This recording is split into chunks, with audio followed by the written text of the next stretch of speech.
ඒ වුණාට පුතේ ඔය ඕන තරම් ඉගෙන ගත්ත නැති කට්ටිය ඉන්නවයි කියන්නේ ඔය මැති ඇමතිවරු ළඟ වැඩට.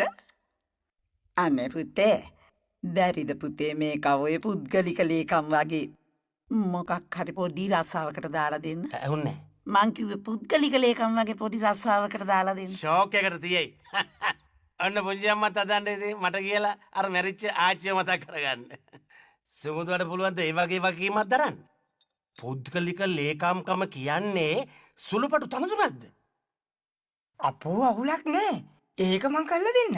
කරන්න ඕන මොනවද කියලා කිව්වොත් ඕන දෙයක් මං කරන්න. මස් කෑල්ලක්ද?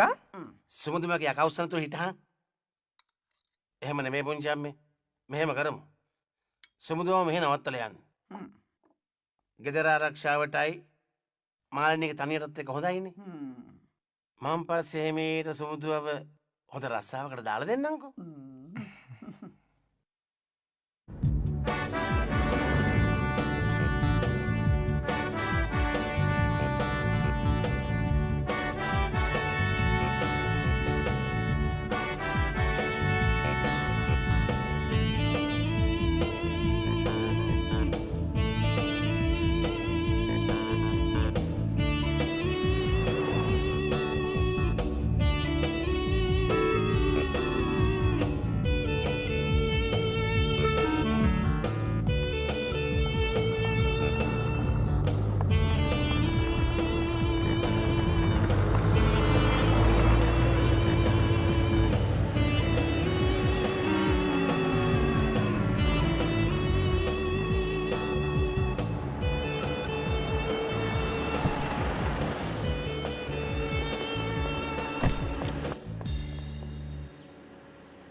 හරි මෙතන ලොකු අස්සන ඒ ඔතන නෙමේ මෙතන සොරි දිගස්සන මේකේ මෙතන කෙටි අස්සන ආයිබෝවන් හලෝ රාජමන්ත්‍රී මම මේ ගජනායක කතා කරන්නේ.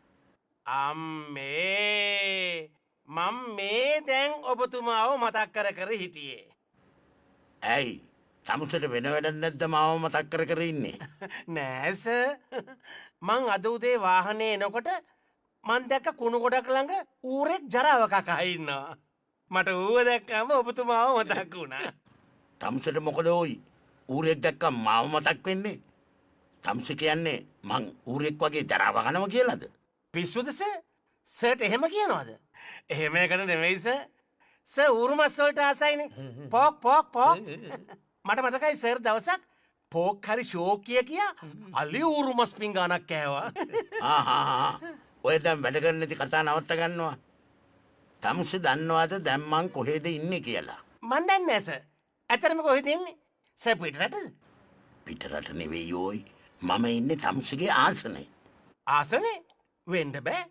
දැන් මං ඉන්නෙත් මගේ ආසනෙන් සර්. අනික මම වාඩිලාම ඉන්නේ. මේ සුමනසිරි මයි ළඟ ඉන්නේ. සුමනසිරි අපේ ඇමතුමාට ආයිබෝවන් හලෝ කියන්න. ආයිබෝවන් hello good morning have a nice day. පණ්ඩිතයා නොවි කිව්ව දේ විතරක් කරපන්. ඇහුණා නේද සර්? සර් මට විහිළු කරනවද කොහෙද? අයිසේ ඔය මෝඩ කතා නවත්තනවා. මම දැන් ඉන්නේ තමුසගේ ඡන්දබල ප්‍රදේශයේ. අර පහුගිය ආණ්ඩුවේ මුල්ගල තියලා අපි විවෘත කරපු ඔර්ලෝසු කණුව ළඟ. අපට සිරි ඒ කියන්නේ මේ අපේ හන්දියේ අනේ සර් මේ කලින් දැනුම් දීමක් කළේ නැපයි සර්. එහෙම කළා නම් තොරණක් ගහලා ස්කූල් බෑන්ඩ් එකක් ගෙනල්ලා ප්‍රතිඥා ටිකක් පත්තු කරලා මල් මාලයක් දාලා පොඩි පිළිගැනීමක් සූදානම් කරන්න තිබුණානේ සර්. මේ මම ආවේ තමුසේගේ පිළිගැනීම උත්සව බලාපොරොත්තු වෙන්නේ නෙවි. තමුසේ ළඟදී මේ ඔර්ලෝසු කණුවේ වෙලාව බැලුවද? වෙලාව? අනේ සර් මට වෙලාව බලන්නවත් වෙලාවක් නෑ සර්. ඒ තරමට වැඩ සර්. ඇයි සර්? මොකද වෙලා තියෙන්නේ? තමුසේ මගෙන් අහන්නේ මොකද වෙලා තියෙන්නේ කියලා. මේ ඔර්ලෝසුවේ හතර පැත්තේ තියෙන වෙලාවල් හතරක්. ඒකවත් හරි වෙලාව නෑ. මම දැන් ගමනක් යනවා. ඒ ගිහින් ආපහු එන්නේ මේ පාරේ.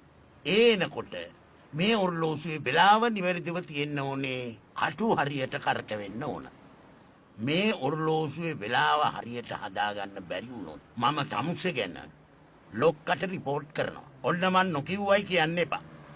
අනේ සර් අනේ ලොක්කට නම් සර් මේ සර් ඇයිස කොබලන් හලෝ මොහොතේ බබා ඇයිස මොකද වෙලා තියෙන්නේ ඇමතිතුමාට තද වෙලා අපේ අන්තිය ඔරලෝසු කනුවේ වෙලාව වැඩ කරන්න හැල්ලු. ඇමතිතුමා මේ හැවිල්ලා තියෙන වෙලා බලාගෙන යන්නද අනේ මන් දන්නේ බං මේ ඇමතිවරුන්ටත් තමන්ගේ අමාත්‍යාංශවල තියෙන වැරදි අඩපාඩු පේන්නේ නැහැ. අපේ ආසනේ වැරදි තමයි පේන්නේ.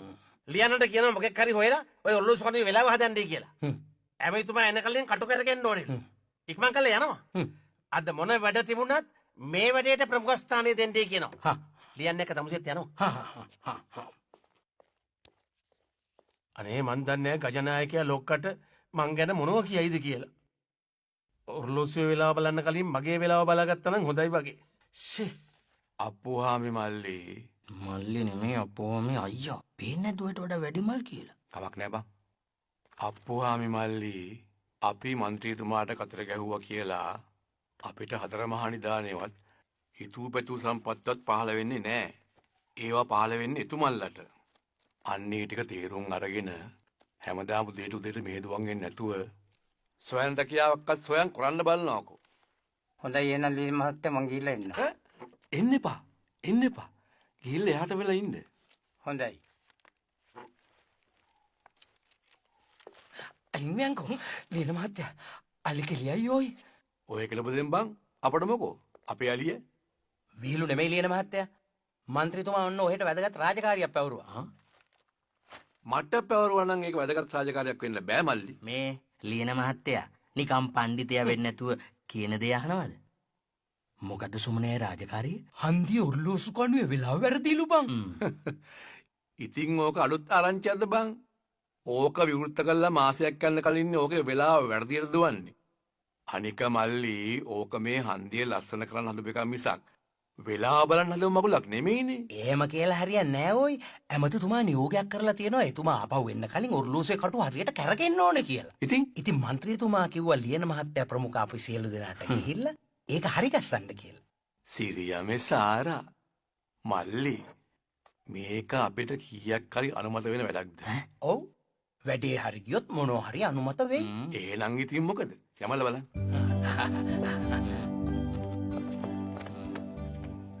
කන්නේ කර වෙලයි රට හාලේ බතට බොන්නේ බොරතියයි පෝරුවේ කල පවට යන්නේ කවදාද මහෝපියෝ දකින්නට කොල්ලෝ කන්නේ කර කොල්ලෝ මොකෝ කොල්ලෝ